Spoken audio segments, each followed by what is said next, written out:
这是我们的骨盆。如果骨盆旋前旋后怎么去调？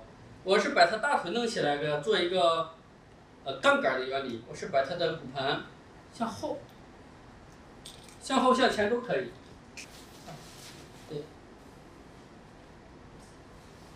我是往这边走一点。我是用我的身体固定它，固定好。这手呢放在胯这儿，这手放在坐骨这儿。如果它的骨盆是向后的，手会不会向前调？向后的，我是这推坐骨，这儿用手用夹着腿，用腿的力量，是不是向前了？往前调。如果骨盆前倾的呢？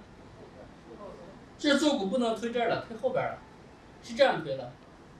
这是往前，这往后，这样知道了吗？这样调，两个方向，这个是往前调，这是向后调。一个是坐骨的下缘是往前推，一个坐骨的后缘。对，这是这个方向，两个方向，这个向后边推，这向前推。有不明白的吗？明白吗？这是一前一后。如果这个不会，我也可以再往后做一点。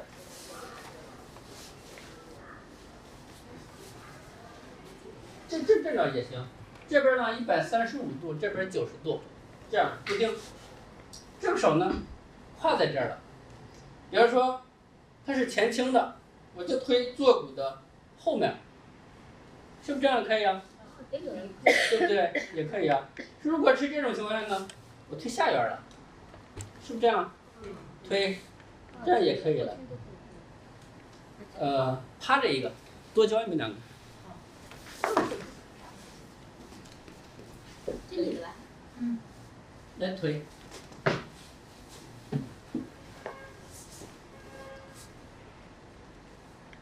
这个呢，就是如果骨盆是前倾的，我说这是吗？坐骨，往下摁，摁压，或者是呢，这往下摁，往前推，也可以，两个方法。